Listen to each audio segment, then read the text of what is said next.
भारतीय जनता पक्षानं नाशिक महापालिकेसाठी 100+ नारा दिलाय। त्यासाठी निवडून येण्याची क्षमता असलेल्या नेत्यांना इतर पक्षांमधून आयात केलं जाते। मात्र यातूनच निष्ठावंत आणि नव्यानं पक्षात आलेल्यांमध्ये किती सुप्त संघर्ष याचं उदाहरण नुकतंच घडलंय। विशेष म्हणजे यामध्ये थेट एका मंत्र्याचंच नाव गुंतले।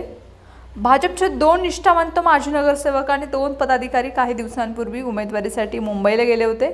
हे चौघे मुंबईत पोहोचले त्या दिवशी त्यांची संबंधित मंत्र्यासोबत भेट ही होऊ शकली नाही।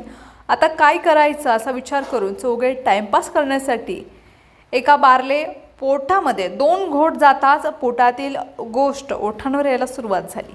मुंबईमध्ये असताना आता इथे आपलं कोणी ऐकत नाही म्हणून चौघेही सुसाट सुटले। ज्या मंत्र्यांकडे उमेदवारी मागायची आहे त्यांचेच किस्से चर्चले गेले। गप्पामध्ये चौघेही जरा जास्तच वाहवत गेले। हे सुरू असताना त्याच बारमध्ये शेजारी बसलेल्या संबंधित नेत्याच्या एका निकटवर्ती मोबाईलवर सर्व संभाषण रेकॉर्ड केलं। लागलीच संबंधित नेत्याकडे पाठवण्यात आलं। दुसऱ्या दिवशी इच्छुक पोहोचण्याआधीच त्यांच्या संभाषणाची चर्चा रंगली। या प्रकरणानं महापालिकेचा कारभार पाहणारा भाजपचा तो कारभारी रागानं लालबुंद झाला होता।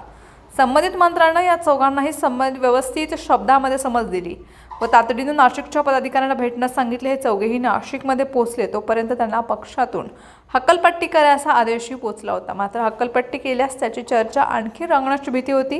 हे विचारात घेऊन स्थानिक नेत्यांनी केलेल्या मध्यस्थीमुळे बडतर्फीचा आदेश थांबला। केवळ माफीनाम्यावर प्रकार निभवला, पण बारमध्ये केलेल्या चर्चेनं भाजपच्या या 4 निष्ठावंतांवर संकट ओढवलं।